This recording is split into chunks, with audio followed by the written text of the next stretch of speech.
कि जैसे कर्म करते हैं उसका भी फल मिलता है। और फिर कहते हैं गुरु बिन माला फेरते, गुरु बिन देते दान, गुरु बिन दोनों निष्फल हैं, चाहे पूछो वेद पुराण। फिर दोनों ये बात एक पालड़े में कैसे होंगी, दो तलवार एक म्यान में कैसे आएंगी। अब एक म्यान में तो नहीं आएंगी, लेकिन इनको समझाना पड़ेगा। जैसे कोई किसी भी मंत्र का जाप करता है, या जैसे धार्मिक यज्ञ है, भंडारा होता है, ये धार्मिक यज्ञों में से आता है, वैसे ये सारा कुछ मिलाकर करने से ही ये राम नाम की गाड़ी बनेगी। जैसे हम भी यहाँ 5 यज्ञ करवाते हैं, एक यज्ञ है धर्म की, दूसरी यज्ञ ध्यान, तीसरी यज्ञ हवन की, चौथी यज्ञ प्रणाम और 5वीं यज्ञ ज्ञान की। एक यज्ञ धर्म की, यहाँ भंडारा चलता है भगवान का, बच्चे दान करते हैं, भगवान उनको अधिक से अधिक देता है, क्योंकि दान दिए धन मिले, दान चाहे तो धन कर, धन चाहे तो दान कर। तो दान करते हैं बच्चे, भगवान उनको 1000 गुना देता है। तो यहाँ कोई रोटी खाने नहीं आता व्यक्ति, यहाँ तो भगवान पाने आता है। ये हंस हैं सतगुरु के जो यहाँ आते हैं। और एक तो दूध वाली गाय ने ये बिनौले खवावे, और एक बिना दूध वाली ने खवावे, तो अंडरस्टूड है उससे के लाभ होगा और के हानि होगी। कोई ना खवावे बिना दूध वाली ने बिनौले। तो ये जो भगत हैं ये तो दूध वाली भैंस गाय समझ लो, और बिना भगत है वो वैसे। लेकिन खाना द्वार पे आपके कोई आ जा, रोटी अवश्य खिलावे, प्रार्थना 100 बार करे, भोजन पाओ, वो भी एक धर्म है। लेकिन वैसे ही गांव में इकट्ठे करके कोई खुशी होगी, तुम हमने खवा दो, मैं तुमने खवा दूँ, ये कोई धर्म हुआ? ये तो एक परंपरा घेर लिया हमने। तो यहाँ धर्म होता है, शास्त्र अनुकूल साधना होती है। पूरे विश्व में एक स्थान है जो यहाँ पर धर्म होता है, जो शास्त्र अनुकूल साधनाएं होती हैं, और इसी से लाभ होता है। हम परम अक्षर ब्रह्म की मूल की पूजा करते हैं, अन्य कोई शाखा की करता, कोई तने पर की कर रहा है, कोई कहीं लग रहा है। तो और कोई वैसे सिर पैर नहीं, उसका कीकर का लट गाड़ के उसने नो का यू आम का पौधा है, कोई बबूल बो करके उसको आम समझकर सींच रहा है। तो यथार्थ ज्ञान, यथार्थ भक्ति और सत्य प्रमाण आपको यही मिलेंगे। तो जैसे एक यज्ञ है धर्म की, दूसरी यज्ञ ध्यान या भंडारा होता है, दिन रात सदा व्रत चलता है कबीर भगवान का, सदा व्रत है ये। भगवान कबीर साहब का चला हुआ, जीव के बस का नहीं। ऐसे सिस्टम को कोई बना दे या इस पृथ्वी पर चालू कर दे। सतलोक से भेजता अपने बच्चों के लिए एक्स्ट्रा ऐड आपके लिए। आपकी किस्मत में नहीं होता जो भगवान आपको कबीर साहब देगा, क्योंकि आपकी किस्मत में होता तो इससे पहले ही बहुत कुछ हो जाता। यहाँ आपके किस्मत में एडिशन करेगा भगवान, और आपके पाप कर्मों को नाश करेगा, उन प्रारब्ध के अंदर आने वाले संकटों का नाश करेगा। जैसे फसल के अंदर खरपतवार पैदा हो जाता है, अब एक औषधि बन गई। ये मटेरियल तो पहले भी था, लेकिन इसको बनाने वाला नहीं था। अब वैज्ञानिकों ने वो ऐसी औषधि बना दी कि उस फसल के अंदर उस औषधि को डाल देते हैं तो फसल बच जाती है, खरपतवार का नाश हो जाता है। तो इन सदग्रंथों में वही मंत्र हमारे विद्यमान थे, लेकिन ये सारनाम जो था ये गुप्त था। परमात्मा कहते हैं सोहम शब्द हम जग में लाए, और सार शब्द हमने गुप्त छपाए। और उस सार शब्द को अभी तक सार्वजनिक नहीं करना था। धर्मदास मेरी लाख दुहाई, ये सार शब्द की तबार न जाई। सार शब्द बार जो पढ़ी, बिचली पीढ़ी हंसनी तरही। सार शब्द जब तक छुपाई, जब लगे 12 पंथ मिट जाई। तो इस सार शब्द को सार्वजनिक करना था, डिक्लेयर करना था, तो ये समय अब तक छुपाना था। तो ये जो पाप नाशक औषधि ईब तैयार होगी, जो खरपतवार का नाश करती है और फसल सुरक्षित रह जाती है। तो इस प्रकार यहाँ जो भंडारे होते हैं, ये भंडारा है, ये धर्म यज्ञ है। दूसरी यज्ञ ध्यान की, या ऐसा ज्ञान सुनाया जाता है, उस परम पिता का चिंतन यानी ध्यान होता है, मेडिटेशन होता है। मेडिटेशन ये हठ योग नहीं है, 2.5 घंटे बैठ सुबह 2.5 घंटे शाम। इससे पहले हजारों वर्ष डड़े ढोके चले गए वो ऋषि जी। और ये राधा स्वामी धन सतगुरु वाले और ये क्या कहें, हम तो सीधे त्रिकुटी में ध्यान लगाओ है। एक भगत कह रहा था, बोला वो ऋषि कुंड से एडी में ध्यान लगाया करते जो 18 वर्ष धक्के खा गए।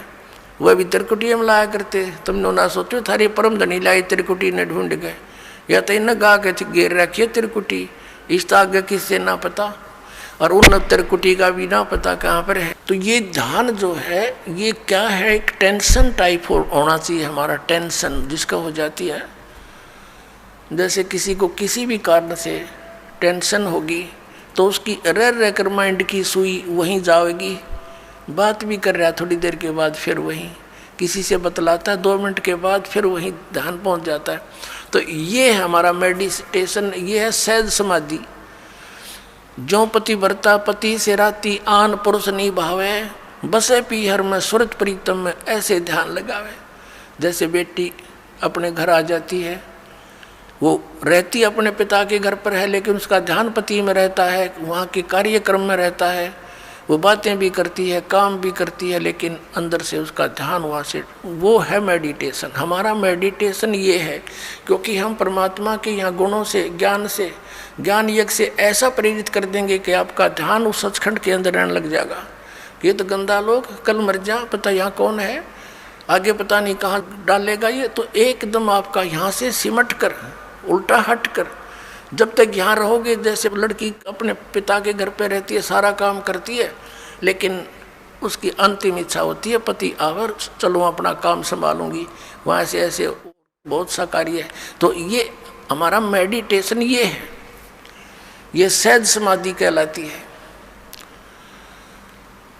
और फिर क्या बताया, जैसे आप कई दिन पहले यहाँ आने के लिए, क्योंकि घर में 2 सदस्य नाम ले रहे हैं, 4 नहीं ले रखा, तो वो रोज़ वो ये भी कहते हैं तीसरे दिन चले जाते हो, तुमने तो पता नहीं क्या पा गया। तो वो भी चिंता बन जाती है कि ये हम चालन की कहेंगे, ये तोड़ी घेरेंगे। तो उसके लिए भी आपको सेटिंग करते हो, पहले से कोई अच्छी तरह घना काम करते हो, 100 काम सेट करते हो, कहीं ये ट्या ना करें। तो वो भी जानना है भगवान का यहाँ आने के लिए। तो इस प्रकार दूसरी यज्ञ ध्यान और तीसरी यज्ञ हवन की, यहाँ पर जोत जलाई जाती है उस देसी घी की, गाय और भैंस के घी की।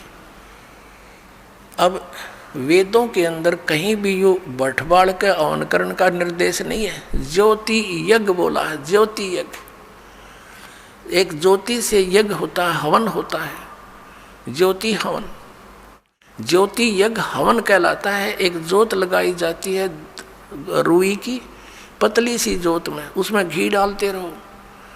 100 ग्राम 200 ग्राम रुई में आप चाहे 100 क्विंटल घी को हवन कर दो, और 100 क्विंटल घी को हवन करने के लिए लकड़ी तक कम से कम भी 10 क्विंटल फूकनी पड़ेंगी। तो उस लकड़ियों के जलने से कार्बन डाइऑक्साइड एक्स्ट्रा और आने ही करेगा। और 100 ग्राम 200 ग्राम रुई में 100 क्विंटल घी को हवन कर दो, उसमें डालते रहोगी। तो ये परमात्मा ने चलाई थी। और इन राधा स्वामी धन धन सदगुरु जय गुरुदेव वाले, ये जनोद वाले, ये निरंकारी सतपाल वाले, सारे ये जितने, ये उन जोत लुआनी भी बंद कर दी। पहले हमारे सबके घरों में हवन योग होते थे, जैसा भी उनको ज्ञान था ज्योति लाते थे, ऐसे टेढ़ी दीपक बोलते थे उसको, घी की से जलाते थे थोड़ी सी। अभी न वो भी बंद करवा दी। बताइए फिर लाभ कैसे होगा? नो हम तो अंदर जोत जलावाएंगे। उस शिवदयाल का जलगी जोत बुक्की में बैठा भूत बना, इन बाकी क्या गौर जल जाएगी थोड़े दिन में। धर्म छुटवा दिया। अब पुनः इस दास के ऊपर इतना वजन आ गया कि उस बिगड़े हुए सारे सिस्टम को फिर सेट करवाना, और किसी को कोई विरोध का सामना करना पड़ रहा है, किसी को किसी का। लेकिन ये ज्ञान होने के बाद फिर तो मीराबाई वाला काम हो जाएगा आपके साथ में। चाहे कोई गुंडी कहो चाहे बूंदी, मेरी तो सूरत राम में लगी, मुझे कुछ भी कहो, अब मैं इस मार्ग से विचलित नहीं हो सकती। तो ऐसे ही आपके साथ बनेगी, तब आप भक्त बनोगे। अब तीसरी यज्ञ हवन की, यहाँ जितने भी पाठ होते हैं, जैसे अब के 400 पाठ चल रहे हैं, तो 404 क्विंटल घी का हवन होगा, बल्कि 4.5 क्विंटल का, कि मैं अन्य जोत अलग से होती है उनका। और पर 10वें दिन ऐसे ही 4-5 क्विंटल घी का या परमात्मा का हवन होता है। तो ये विधिवत यज्ञ है। चौथा यज्ञ प्रणाम। अब जैसे यहाँ दंडोत प्रणाम कराते हैं, इस मन के अंदर, हमारे अंदर इतना गंद भर दिया इस काल ने, अभिमान ठोक दिया। अभिमान के पास भगवान नहीं आ सकता। परमात्मा का और अभिमान का बिल्कुल न सोच ले, नॉर्थ और साउथ पोल समझ लो इनको, ये आपस में कभी नहीं मिल सकते। तो इसको हमने अहंकार को ख़त्म करना पड़ेगा। इस माटी का हम कितना अभिमान बना लेते हैं, छोटी सी पोस्ट मिल गई, आंडी पाक जाए, धरती तोल देते, मंत्री प्रधानमंत्री बन जा, पता नहीं क्या बन जाते, और 1 मिनट में अधरंग मार जा, हैं पांगा मुँह हो जा, हाथ उठे नहीं, न पड़े पड़ा मुँह बावर माखी लकड़े और बड़े, हटा नहीं सकता उनको। तो इस मिट्टी का अभिमान ये काल का इंजेक्शन है, ये बेमतलब का, इसको भी हमने सेट करना है। इस मिट्टी को मिट्टी जानकर, इस मिट्टी से भगवान पाने के लिए, इसे सोना उगाने के लिए वो क्रियाएं आपने सारी करनी पड़ेंगी जो दास बतावेगा। क्योंकि दास डॉक्टर है, आप रोगी हो जन्म मरण के रोग के, और दास की प्रत्येक आपने परहेज यानी वो भी रखना पड़ेगा, पथ्य भी, और फिर देखना कैसा रंग लगता है। और 5वीं यज्ञ है ये ज्ञान की। अब ये ज्ञान सुनाया जाता जो आज तक सुना ना देखा, ये सत्यनारायण कथा सुनाई जाती है, उस अविनाशी परमात्मा की कथा। पहले हम श्री विष्णु जी को नारायण मानकर कथा सुना करते थे, ये तो नासवान है, ये सत्यनारायण कहाँ से हो गया। सत्यनारायण माने सत्य साहेब यानी सच्चा भगवान, नारायण माने जल पर निवास करने वाला, आकर ठहरने वाला।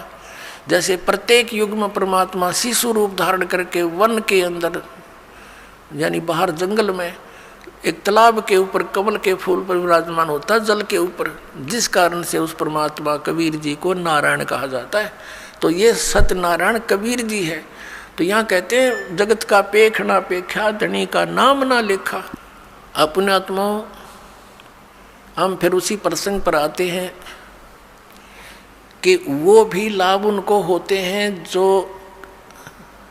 एक, जैसे किसी ने किसी व्यक्ति के कहने से या देखम देखा कहीं पर तीर्थ पर जाकर भंडारा कर दिया, कहीं पर कंबल बांट दिए, पक्षियों को दाने डाल दिए, कुत्तों को रोटी डाल दी, कोई प्याऊ बनवा दी, कोई धर्मशाला बनवा दी, कोई कुआं बनवा दिया। अब परमात्मा कहते हैं जैसे धर्मशाला है, कुएं हैं, कुत्तों को रोटी डालना, पक्षियों को रोटी डालना, ये बहुत अच्छी बात है। यह तो उपदेशी को भी चाहिए, अगर ऐसा वो कर सकता है तो कर सकता है। लेकिन मंदिर वगैरह में कहीं दान नहीं देना, मंदिर वगैरह नहीं हमने बनाने, क्योंकि हमने अपने मन मंदिर में पूजा करनी है उस परम पिता परमात्मा की, या अन्य किसी गुरुद्वारे में, मस्जिद में, चर्च के बनाने में हमें कोई सहयोग नहीं देना, क्योंकि हमने उन्हीं क्रियाओं पर अपना पैसा लगाना है जिससे हमें प्रभु मिले। और जो आदेश दास का हो, वो आदेश दास का क्या होगा, जो परमात्मा का विधान होगा उसी तरह करना है। और हमारे लिए कोई मंदिर, मस्जिद, गुरुद्वारे ये अनादरणीय नहीं है, लेकिन उनमें केवल वो महान आत्माओं की, महापुरुषों की मूर्तियाँ रखी हैं। उन मूर्तियों से, या वहाँ जैसे गुरु ग्रंथ साहिब रखा है, गुरु ग्रंथ साहिब में लिखे वर्णन के आधार से हमने क्रियाएं करने से मोक्ष होगा।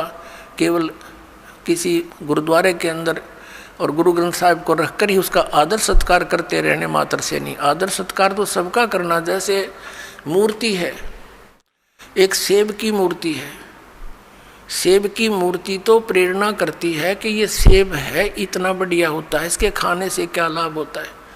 लेकिन वो पत्थर की मूर्ति सेब वाला काम नहीं करती। वह मूर्ति जरूर है उस पत्थर, उसकी वो अनादरणीय नहीं है, लेकिन वो मूर्ति सेब वाला काम नहीं कर सकती। जिन भगवानों की तुम मूर्ति बनाए रखे बैठे हो, वो मूर्ति वो काम नहीं कर सकती जो भगवान करेंगे। और उन भगवानों से लाभ लेने के लिए उनकी प्राप्ति के मंत्र भी इस दास के पास है, जो सबसे पहले वही दिए जाते हैं जिससे वो आपको कुछ लाभ दे सकेंगे। तो इस कारण से उन मंदिर, मस्जिद, गुरुद्वारों में परमात्मा की खोज में नहीं जाना, ये मनाही है। अब क्या आ गया, प्रश्न आता है कि जैसे ये भी धर्म करते हैं, गुरु बना नहीं रखे, और बना रखे हैं तो नकली बना रखे हैं, उनसे कोई लाभ नहीं होगा। और फिर उनसे भी लाभ होता है, कैसे? और फिर ये भी कहते हैं कि जैसे कर्म करोगे फल तो मिलेगा ही मिलेगा, अवश्य मिलेगा। जैसे आप देखते हो एक कुत्ता बैठा है गाड़ी में, एक कुत्ता गाड़ी में बैठा है, मनुष्य उसका ड्राइवर है और वो बैठा पछली सीट पे और खिड़की में गन्नू मुंह काट के देख रहा है नो सैर सपट्टे से खूब। अब उस कुत्ते के रहने का एक अलग से रूम, उस रूम में एसी लगे होते आजकल, और महीने में एक बार दो बार जो है ना वेटरनरी सर्जन उसकी जांच करने आता है डॉक्टर, और सुंदर शोधित उसको जल और शोधित उसको आहार मिलता है, और उसका रहता कोठी में, और ड्राइवर उसका मनुष्य है आज के दिन। तो उस पुण्यात्मा ने कभी मनमुखी ये दान धर्म किए थे, उन दान धर्मों का फल उसको कुत्ते की योनि में मिल गया। यदि वो मर्यादावत करता, परम संत की शरण लेकर करता, और किसी कारण से मोक्ष प्राप्ति ना होती, यहाँ भी रह जाता, तो उसको वो सुख मिलते जो उसने कुत्ते की योनि में मिले, उसको मनुष्य जीवन में मिलते, वो सुख सारे मिलते किए हुए। और फिर मनुष्य योनि में कभी ना कभी कोई संत भी मिल जाता। अब उसने जैसे जिसने मनमुखी दान किए, धर्म किए, कुत्ते की योनि प्राप्त कर ली। एक मनुष्य को सुविधा नहीं, आज के दिन ऐसे उन कुत्तों को सुविधाएं हैं, तो उसने सारा पुण्य अपना कुत्ते की योनि में खत्म किया, फिर बन गया सुअर। अब कौन उसने गद्दा में बिठा होगा, अब कहाँ से लाएगा वो सुविधाएं। तो इस प्रकार ये जो किया हुआ कर्म तो मिलेगा ही मिलेगा, लेकिन जो गुरु के बिना दान करते हैं वो इसलिए यूजलेस है, उसने तो जीवन नाश कर लिया। गुरु बिन माला फेरते, गुरु बिन देते दान, गुरु बिन दोनों निष्फल हैं चाहे पूछो वेद पुराण। और जो भक्ति बिल्कुल नहीं करते, राजपाट में अंधे हुए फिरते हैं, उनके लिए परमात्मा बताते हैं अगम निगम को खोज ले, बुद्धि विवेक विचारी, उदय अस्त का राज मिले, तो बिन नाम बेगारे। पुण्यात्माओं, आप इस मार्ग से परिचित हो जाओ शीघ्र से शीघ्र, नहीं तो आपका अनमोल जीवन नाश हो रहा है काल की भूल भुलैया में। परमात्मा कहते हैं झूठे सुख को सुख कहे यू मान रहा मनमोद, यो सकल जमीन ना काल का कुछ मुख में कुछ कोद। एक व्यक्ति का पोता होया, पुत्र प्राप्ति हुई, उसकी खुशी मनाई, 10-12 गाँवों को खूब भोजन कराया और शराब स्वरूप पिलाई, ठाठ की खुशी मनाई। और अगले वर्ष जन्मदिन मनाने से पहले ही मर गया पोत्र। अब टक्कर मार रहे हैं, अब मना लो खुशी, जमा लो 12 गाँव में। परमात्मा कहते हैं झूठे सुख को सुख कहे यू मान रहा मनमोद, ये सकल जमीना काल का कुछ मुख में कुछ कोद। इस काल भगवान को, सरपुरुष को श्राप लगा हुआ है 1 लाख मानव शरीरधारी प्राणियों का नित आहार करने का। ये जिस कारण से अपने तीनों पुत्रों रजगुण ब्रह्मा सतगुण विष्णु तम गुण शिव जी से ये सती थी, ये अपनी फसल ये बवा रखी है, इसने संभाल रखी है, सारी व्यवस्था इनके हवाले कर रखी है, इन्हीं से करवा रहा है। ब्रह्मा जी के रजोगुण से हम यहाँ पर संतान उत्पत्ति करते हैं। जैसे मिर्च का छौंक लगा जीव के बस का नहीं, वो छींक ना आवे, तो ऐसा प्रेशर है यहाँ सभी प्राणियों पर संतान उत्पत्ति करने का, फिर यहाँ के राजपाट सब ठाठ करने का, व्यवस्था करने का, उस गुण के कारण दबाव है। फिर सती थी मोह ममता, ये विष्णु जी के अंदर से निकल रहे सतोगुण के प्रभाव से। फिर ये संहार करने वाला तो ये शंकर भगवान है ही। तमोगुण के कारण हम आपस में लठ बजा दें, एक दूसरे ने मार डालने, कत्लेआम कर देते हैं, राजा लोग एक दूसरे पर लड़ाई कर नाश कर डालते हैं। तो ये सारा बूचड़ खाना इस काल ने बनवा रखा है। यहाँ पे अपने स्वार्थ के लिए 1 लाख नित खाता है, 1.25 लाख जीव उत्पन्न करता है मनुष्य डेली, इसका ये रूटीन है, इसका ऐसा नियम है। तो इससे हम बच सकते हैं कबीर परमेश्वर की शरण में आने के बाद। फिर इसकी फर्द से हम बाहर हो जाते हैं, इसकी रेंज से बाहर हो जाते हैं। फिर ये उन भक्तों के निकट नहीं आ सकता जो कबीर परमेश्वर की शरण में इस दास के माध्यम से आ जाते हैं और मर्यादा में रहते हैं। कहते हैं जब लग हंसा हमारी आना काल लगे नहीं तेरा बना। जब लग हंस मेरी मर्यादा में रहेगा काल तेरा कोई अटैक मेरे बच्चों पर नहीं हो सकता। मर्यादा तोड़ देते हैं हम, जिस कारण से दुख पाते हैं। कबीर परमेश्वर कहते हैं अनंत कोट बाजी जहाँ हम रचे सकल ब्रह्मांड, और कह कबीर मैं क्या करूं यो काल करे जीव खंडे।